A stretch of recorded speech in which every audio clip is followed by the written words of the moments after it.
श्री राम। गुरुर्ब्रह्मा गुरुर्विष्णु गुरुर्देव महेश्वरा, गुरु साक्षात् परब्रह्म तस्मै श्री गुरुवे नमः। श्री राम। श्रीमद् भगवद गीता अध्याय 2 श्लोक है 17वां।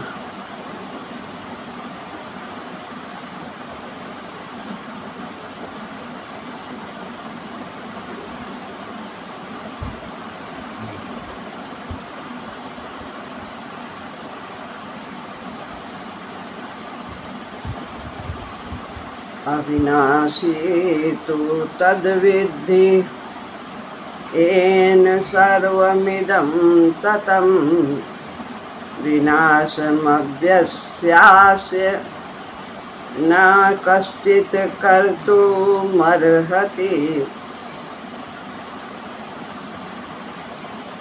यहाँ पर सत और असत क्या है, इसको आगे 2 श्लोक में भगवान बताते हैं।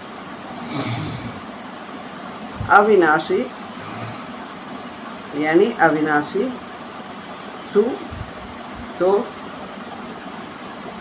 तत् उसको विद्धि ज्ञान, एन जिससे इदम यह सर्वम संपूर्ण संसार ततम व्याप्त है।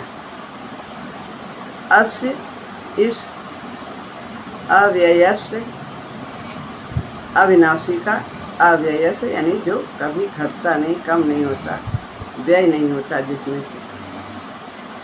विनाशम विनाश कश्चित कोई भी ना नहीं कर्तुम कर आहर्ति सकता है।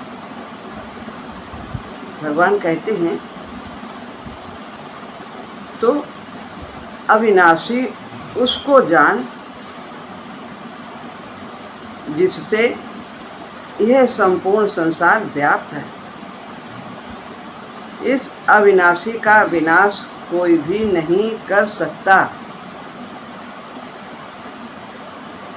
और बताते हैं तो अविनाशी तू उसको जान जिससे ये सारा जगत व्याप्त है, सब में जो समाया है, सब कुछ उसी से आवृत है। इस अविनाशी का कोई भी विनाश नहीं कर सकता है। ना शस्त्र से इसको काटा जा सकता है, न जल से इसको गीला किया जा सकता है, न वायु से सुखाया जा सकता है, न अग्नि से जलाया जा सकता है। इस प्रकार आगे बताएंगे। ये सब बातें भगवान अभी यहाँ बताते हैं कि इसका विनाश कोई भी कर ही नहीं सकता। कौन है सारे जगत जिससे व्याप्त है सारा जगत? वो है एक अखंड सत्ता परमात्मा, और आत्मा उसी का अंश है। उसमें भी वही गुण विद्यमान है जो परमात्मा में है, लेकिन माया से आवृत होने के कारण, संसार से संबंध जोड़ लेने के कारण जीव अपने वास्तविक स्वरूप को भूल जाता है, उसकी उसे विस्मृत हो जाती है। उस अविनाशी तत्व को तू समझ। अर्जुन से भगवान ऐसा कह रहे हैं, उन्हीं के माध्यम से हम सबको समझा रहे हैं। ऐसा कहकर भगवान ने उस तत्व को परोक्ष बताया है। उस यानी जो प्रकट नहीं है, जो दिखाई नहीं देता। संसार तो प्रकट है, दिखाई देता है, तो ये प्रत्यक्ष भासता है, लेकिन जो आत्मा है वह परोक्ष है, लेकिन सब कुछ उसी की सत्ता से ही भासता है, जो कुछ भी भासता है। परोक्ष बताने में तात्पर्य है कि इस ईदंता यानी एक रूपता से दिखने वाले, एक रूप तो जो जीव है उसको संसार को अपना ही रूप समझ लेता है, शरीर को ही अपना रूप समझ लेता है। इस संपूर्ण संसार में वो परोक्ष तत्व ही व्याप्त है, परिपूर्ण है। वही परमात्मा सब में व्याप्त है, कण कण में है वास तुम्हारा, और नित्य निरंतर नूतन। कण कण में, एक छोटे से कण में भी वह समाया है, बसा है, पूरी तरह से बसा है, पूरी तरह से, यानी सब जगह उसके। सर्वतः पाणिपादम तत्सर्वतोक्ष शिरो मुखम सर्वतः श्रुतिमल्लोके सर्वमावृत्य तिष्ठति। सर्वतः श्रुतिमल्लोके, सभी जगह उसके हाथ पाए। वास्तव में सब बताया है कि एक छोटी सी चींटी में भी, यानी कण में भी, वो पूरी तरह से देख सकता है, सुन सकता है, क्रिया कर सकता है, सब कुछ कर सकता है। एक हाथी में भी पूरी तरह से जैसे व्याप्त है, वैसे एक छोटी सी चींटी एक कण में भी वह पूरी तरह से व्याप्त है। वो अपने सभी अंगों से, जितने भी एक एक प्रत्येक अंग से प्रत्येक कार्य कर सकता है। जैसे कि आँख खाली देखने का कार्य करती है, कान खाली सुनने का कार्य करता है, नाक अपना कार्य करता है सूंघने का, और जिह्वा वाणी अपना कार्य करती है, शरीर अपना कार्य करता है। एक अंग एक ही कार्य करता है, लेकिन परमात्मा किसी भी एक अंग से संपूर्ण क्रिया कर सकते, सब कुछ कर सकते। वास्तव में जो परिपूर्ण है वही है, जो सब में व्याप्त है, सत्ता उसी की है, वही सर्वत्र है। एक शरीर तो दूसरे शरीर में व्याप्त नहीं, लेकिन वो सत्ता सब में व्याप्त है। और जो सामने संसार दिख रहा है यह नहीं है, ये प्रतिक्षण मृत्यु की ओर जा रहा है, नाशवान अविनाशी तो तद्विधि, उसको जान तो जो एन सर्वमिदं ततम, सब में जो व्याप्त है, सारे संसार में जो व्याप्त है। यहाँ तत्पद से सत तत्व को परोक्ष रीत से कहने का तात्पर्य ये नहीं है कि वो बहुत दूर है तत्, उसको तू जान है, ऐसी बात नहीं है। वो सर्वत्र है, वह तत्व बहुत दूर है ऐसा नहीं है। वो इंद्रिय और अंतःकरण का विषय नहीं है, इसलिए उसको बता रहे हैं। उसको इंद्रिय से नहीं जाना जा सकता है, बुद्धि से नहीं जाना जा सकता है, मन बुद्धि से किसी तरह से उसे नहीं जाना जा सकता है। वो सबसे परे है, वो भक्ति से जाना जाता है, वो प्रेम से जाना जाता है। प्रेम अलौकिक तत्व है, तो अलौकिक को जानने के लिए अलौकिक ही भाव चाहिए। अलौकिकता से ही हम उसे जान, जो अलौकिक है तो भक्ति के द्वारा ही हम परमात्मा को जान सकते हैं। तो लौकिक नहीं हो, सांसारिक नहीं, तो सांसारिक यंत्रों से हम उसे नहीं जान सकते। किंतु वह इंद्रिय और अंतःकरण का विषय नहीं है। अगम या गोचर मन बुद्धि पर बंधे प्रेम की डोर से, पूज्य भैया जी ने लिखा, मतलब साजी ये भजन। अगम अगोचर मन बुद्धि पर बंधे प्रेम की डोर से, ऐसे है, प्रेम की डोर से खींचे चले आते हैं। तो इसलिए उसको परोक्ष रीति से कहा गया है कि वह परोक्ष कहा गया है, दूर है उसको कहा गया। दूर का मतलब वो दूर नहीं है, दूर का मतलब है इंद्रिय और अंतःकरण से वो नहीं जाना जा सकता, वो तो हमारे कण कण में समाया हुआ। एन सर्वमिदं ततम, जिसको परोक्ष कहा है उसी का वर्णन करते हैं कि यह सब का सब सारा संसार उस नित्य तत्व से व्याप्त है। सब कुछ उसी से निकला हुआ है, उसी की इच्छाएं हैं, सब कुछ उसी से व्याप्त।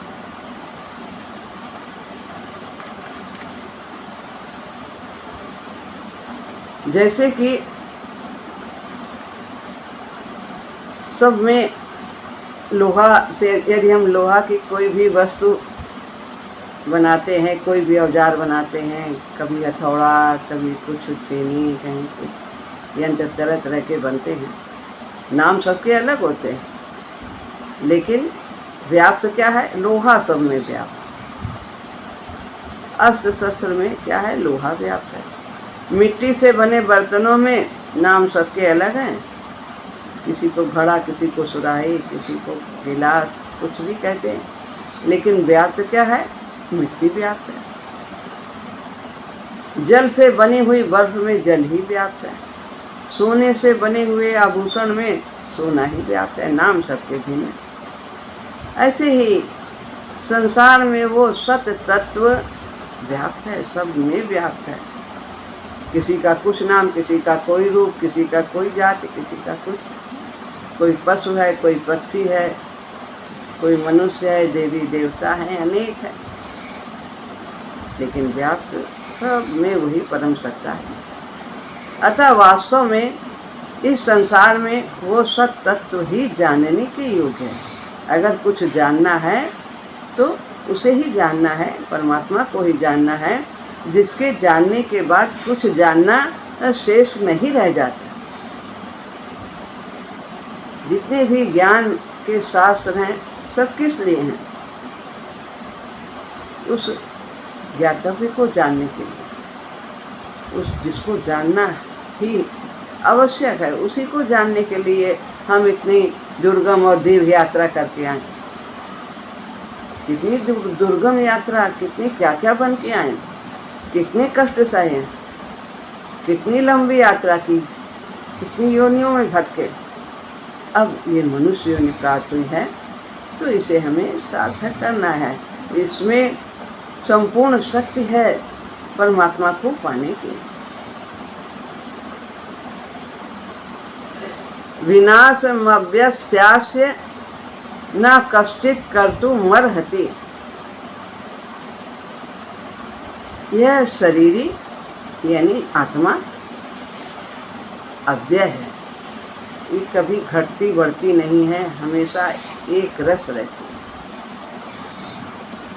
ना इसमें बालकपन आता है, न जवानी, न वृद्धा, न मृत्यु अवस्था, ऐसा कुछ भी नहीं है। ये इसमें कभी भी कोई कमी नहीं आती है, अव्यय व्यय नहीं होता। भगवान को भी अव्यय कहते हैं। तो शरीर भगवान का अंश है, इसलिए इसे भी अव्यय की संज्ञा दी जाती है। यह शरीरी अव्यय अर्थात अविनाशी है। इस अविनाशी का कोई विनाश कर ही नहीं सकता। अच्छेद्योयम अदाह्योयम अक्लेद्यो सोष एव च नित्या सर्वगता स्थाणु अचलोयम सनातन। अच्छेद्योयम अदाह्योयम अक्लेद्यो सोष एव च नित्या सर्वगता स्थाणु अचलोयम सनातन।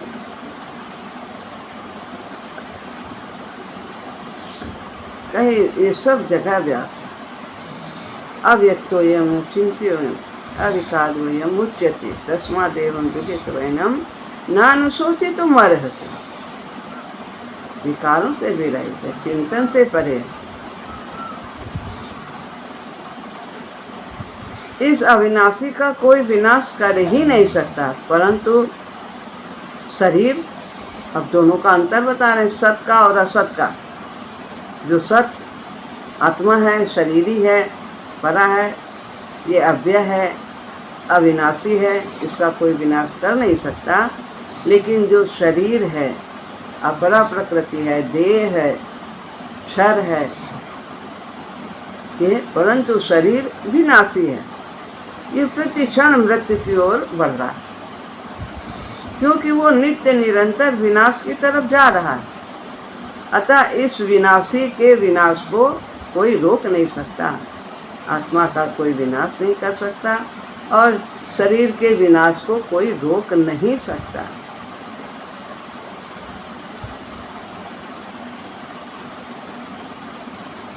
अतः इस विनाशी के विनाश को कोई रोक नहीं सकता। तू सोचता है कि मैं युद्ध नहीं करूंगा, तो ये लोग नहीं मरेंगे, पर वास्तव में तेरे युद्ध करने से अथवा ना करने से इस अविनाशी और विनाशी तत्व में कोई फर्क नहीं पड़ेगा। जिसको विनाश की ओर जाना है वो विनाश की ओर जाएगा ही जाएगा, और जो अविनाशी है वो ज्यों का त्यों बना ही रहेगा। उसको तो कोई मार ही नहीं सकता, उसका तो कोई विनाश कर ही नहीं सकता। यहाँ अस्य पद से सत तत्व को कहने का तात्पर्य है कि प्रति क्षण बदलने वाले शरीर में जो सत्ता दिखती है कि है, मैं हूँ, वह है, वो किस तरह क्यों दिखती है? क्योंकि वो परमात्मा इसमें है, इसलिए वो सत्ता दिखती है। वह इसी सत्य तत्व की सत्ता है। हमारे अंदर जो ये भाव आता है कि मैं मरूं ना, मैं मरूं ना, जीवित रहूं, सभी लोग ऐसा चाहते हैं ज़्यादातर। तो वो क्यों ऐसा भाव? वो सत्य बात है, क्योंकि आत्मा कभी मरती नहीं, इसलिए ये भाव आता है। लेकिन वो गलत जगह उसे आरोपित कर देता है। आत्मा अमर है, लेकिन वो अमरता के भाव को शरीर से जोड़ देता है। वास्तव में अमर है जीव, लेकिन हम उसको शरीर से संबंधित कर देते हैं कि ये शरीर ना हो। तो ये हमारी भूल है। मेरा शरीर है और मैं शरीरधारी हूँ, ऐसा जो अपनी सत्ता का भान होता है, उसी को लक्ष्य करके यहाँ भगवान ने अस्य पद कहा है कि जो ये है का भाव है वो क्यों है? इसीलिए क्योंकि वो सत्ता है उसमें।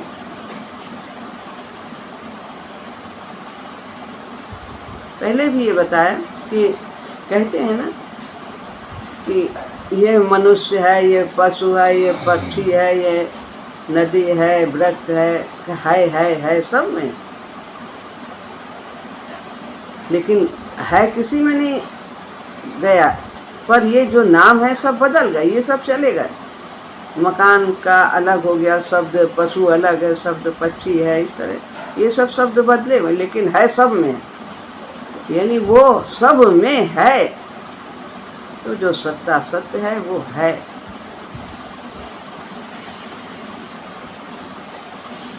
अब हम 18वां श्लोक लेते हैं। अंतवंत इमे देहा नित्यस्योक्तः शरीरिणः अनाशिनो प्रमेयस्य तस्माद् युध्यस्व भारत।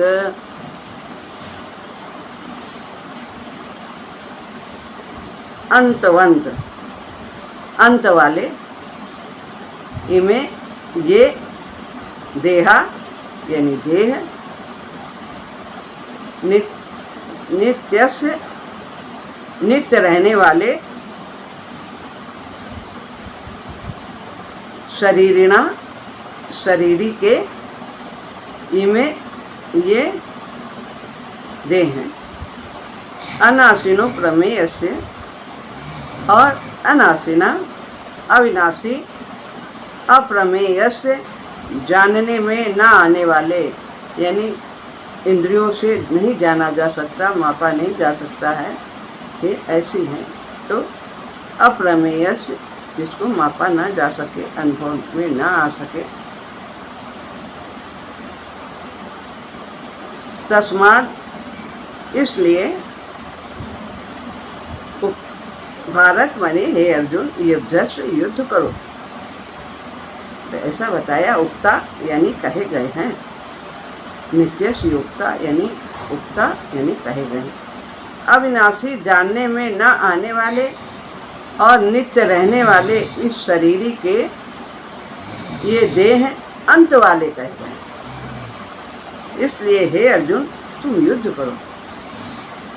ये शरीरी का के ये देह हैं, आत्मा इसमें निवास करती है। जैसे कहते हैं ये मेरा घर है, मकान में जिसमें हम रहते हैं ये मेरा घर है, तो यह शरीर का निवास स्थान है। विकास के लिए उसने इसे धारण किया है। अनासीना, किसी काल में किसी कारण से कभी भी किंचित भी जिसमें परिवर्तन ना हो, जिसकी क्षति ना हो, जिसका अभाव ना हो, उसका नाम अनासी है, जिसका नाश ना हो। तो ये आत्मा ऐसी ही है, ना कभी व्यय होती है, ना कभी इसका नाश होता है, और ना ही इसमें कभी परिवर्तन होता है। तो यह अनासी। अप्रमेय से, जो प्रमाण का विषय नहीं है, यानी उसको हम जैसे उपमा देते हैं कि जितनी भी उपमाएं हम देते हैं संसार की वस्तुओं से कि उसके नेत्र कमल जैसे हैं, तो संसार की वस्तु जड़ की जड़ से उपमा देते हैं। तो हम जड़ से हम चेतन की उपमा नहीं दे सकते। तो ये प्रमाण से रहित है, ये प्रमेय से रहित है, यानी इसको हम नाप नहीं सकते कि ये कितना, क्या इसका प्रभाव है, ये कैसी है, इसको इंद्रियों के विषय से बिल्कुल जाना नहीं जा सकता। जो प्रमाण का विषय नहीं है, अर्थात जो अंतःकरण और इंद्रियों का विषय नहीं है, जिसमें उसको अप्रमेय कहते हैं। जिसमें अंतःकरण और इंद्रियां प्रमाण नहीं होती हैं, उसमें शास्त्र और संत महापुरुष ही प्रमाण होते हैं। उनकी वाणी को सत्य मान सकते हैं, क्योंकि जो शास्त्र बने हैं वो महापुरुषों के द्वारा ही बने, और महापुरुषों ने उस सत्य को जाना है। शास्त्र और संत महापुरुष उन्हीं के लिए प्रमाण होते हैं जो श्रद्धालु, जिनको श्रद्धा है।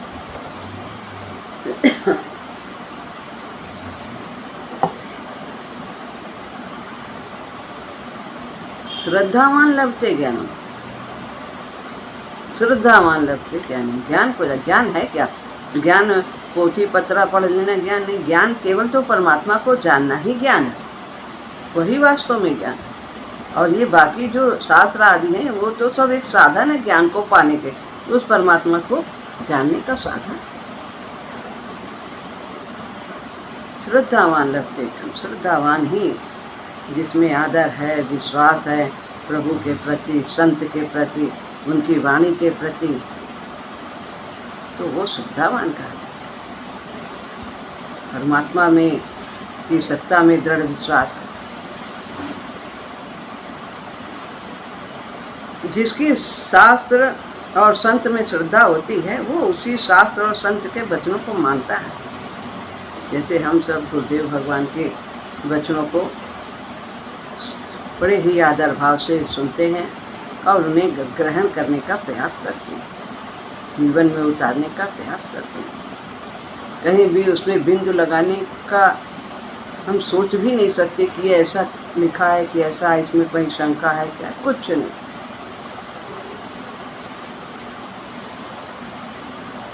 इसीलिए यह तत्व परमात्मा श्रद्धा का विषय है, प्रमाण का विषय नहीं कि हमें पहले प्रमाण दो तब फिर हम जाने आगे ये भगवान है।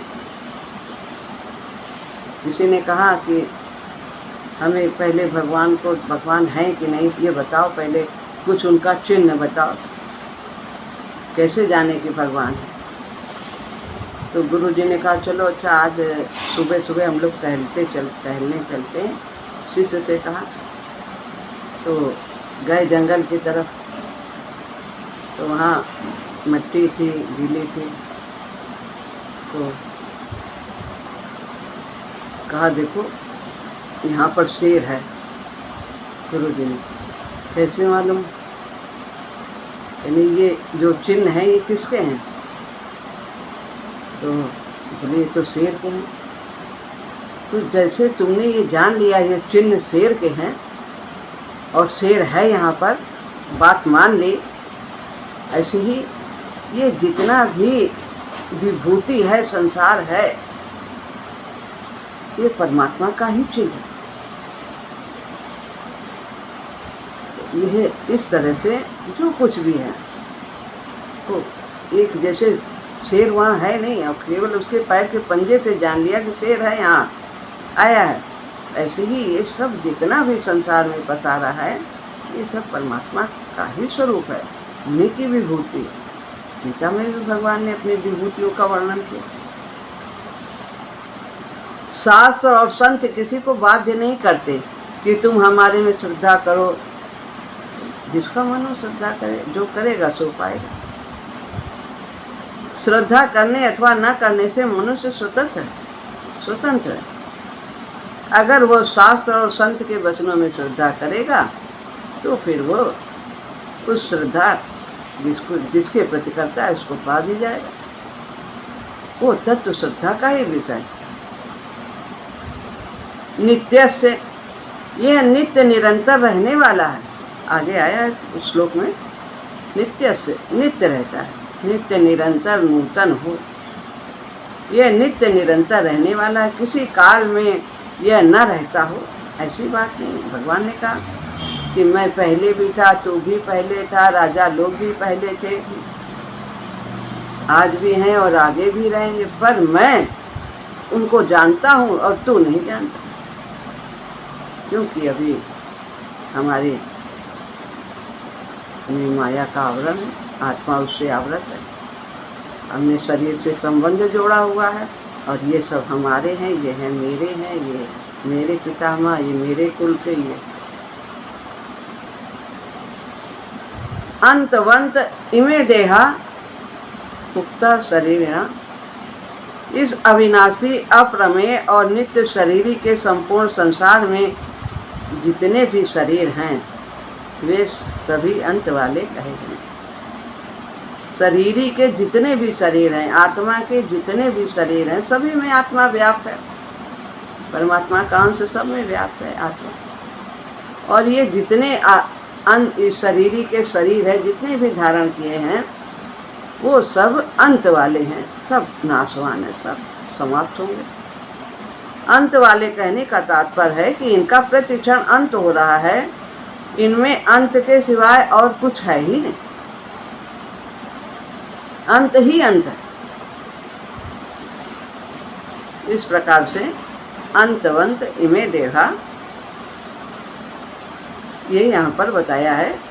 भगवान बार बार समझा रहे हैं अर्जुन को। ये स्वयं जिन जिन चीज़ों में अपने को रखता जाता है, उन चीज़ों में उसका मैंपन होता जाता है। जिन जिन से रखता है, यानी जिन जिन से संबंध जोड़ता है। पहले तो जोड़ता है शरीर से, ये मेरा शरीर है, ये मेरी आँख है, ये मेरा हाथ है, ये मेरा है, ये मेरा है। फिर कुटुंब से जोड़ता है, ये मेरे परिवार के लोग हैं, ये मेरे हैं, ये मेरा घर है, ये मेरा दुकान है, धन है। अपने को धन में रख लिया तो मैं धनी हो गया, अपने को राज्य में रख लिया तो मैं राजा हो गया, बदलता जाता है। अपने को विद्या में रख लिया तो मैं विद्या से संबंध जोड़ लिया तो विद्वान बन गया। बुद्धि में रख संबंध जोड़ लिया, ये मेरी बुद्धि है तो मैं बुद्धिमान हो गया, अपने को बुद्धिमान कहने लगा। अगर सिद्धियों से संबंध जोड़ लिया तो मैं सिद्ध पुरुष हो गया। और ये जो आत्मा परमात्मा से संबंध जोड़ती है तो वो परमात्मा हो जाती है, संत भगवंत हो जाता है। ये स्वयं जिन जिन चीज़ों को अपने से संबंध जोड़ता जाता है, उन इन चीज़ों में मेरापन होता चला जाता है। जैसे कुटुंब से संबंध जोड़ा तो कुटुंब मेरा हो गया। ये अभी जो बताया है, ये सब जड़ता के साथ मैं और मेरापन होने से ये विकार पैदा होते हैं, राग द्वेष पैदा होते हैं। जड़ता क्या है? संसार जड़ है, जितना भी पदार्थ है सब जड़ है। तो संसार से संबंध जोड़ना, जड़ता से संबंध जोड़ने से मैंपन आ जाता है और मेरापन आ जाता है। मैं और मोर तो रहता है माया, और जही बस कीन्हे जीव निकाया। जिसने जीव को अपने बस में कर लिया, तात्पर्य है कि शरीर और मैं दोनों अलग अलग हैं। मैं का मतलब आत्मा। जो कह रहा है कि मैं हूँ, ये मेरा शरीर है, ये मेरा हाथ है, ये मेरा, यानी मैं अलग हूँ, मेरा ये अलग। इस विवेक को महत्व न देने से ही मात्र विकार पैदा हो जाते हैं, परंतु जो इस विवेक को आदर देते हैं, महत्व देते हैं, वे पंडित कहे जाते हैं, धीर पुरुष कहे जाते हैं, तत्वदर्शी कहे जाते हैं। ऐसे पंडित लोग कभी शोक नहीं करते। भगवान ने कहा तू पंडितों की सी बातें कर रहा है। पंडित वाली बात नहीं, सी लगा दिया, पंडितों की सी बातें कर रहा है नहीं तो पंडित, यानी शोक कर रहा है तो कहाँ ज्ञान। तो ऐसे पंडित लोग कभी शोक नहीं करते, क्योंकि सत्य सत्य ही है और असत असत ही है। सत्य का कभी विनाश नहीं, असत तो विनाश की ही ओर बढ़ रहा है। इसका उसको ठीक ठीक अनुभव हो जाता है। जो पंडित होते हैं, धीर पुरुष होते हैं, तत्वदर्शी होते हैं। तस्मात् युद्धस्व, फिर भगवान समझाते हैं, इसलिए तू युद्ध कर, अपने कर्तव्य का पालन कर। तू क्षत्रिय है, तेरा कर्तव्य है अधर्म का नाश करना। और कोई तो नहीं करेगा, कि ब्राह्मण करेगा कि और जाति के लोग करेंगे। तुम्हारे अंदर ये स्वभाव है, तो जो जिसका स्वभाव है उसके अनुसार वो कार्य करता है, तो उसमें कुशलता आती है। भगवान अर्जुन के लिए आज्ञा देते हैं कि सत असत को ठीक समझकर तुम युद्ध करो, अर्थात प्राप्त कर्तव्य कर्म का पालन करो। तात्पर्य है कि शरीर तो अंत वाला है और शरीरी अविनाशी है। इन दोनों शरीर और शरीरी की दृष्टि से शोक बनता ही नहीं है। वो तो नाश की ओर जा ही रहा है शरीर, और शरीर ही अविनाशी है, तो फिर किस लिए शोक करते हैं। ये तो रहेगा ही नहीं, ये तो मरेगा ही नहीं। और हम सब शरीरी हैं, आत्मा है, शरीर नहीं है। ये सब हम धारण करते हैं, इसलिए हमें अपने कर्तव्य का पालन करना ही चाहिए। अतः शोक त्याग करके तू युद्ध कर, ऐसा यहाँ भगवान बताते हैं और अर्जुन को बार बार समझाने की चेष्टा कर रहे हैं। हम लोगों को अर्जुन के माध्यम से सांख्य योग की शिक्षा दे रहे हैं। थोड़ा सा विवरण, थोड़ा सा प्रकरण देना आवश्यक होता है बात को, आगे की बातों को समझने के लिए। इसलिए आत्मा अनात्मा का भेद भगवान दूसरे अध्याय में संक्षेप में बताते हैं। श्री राम राम।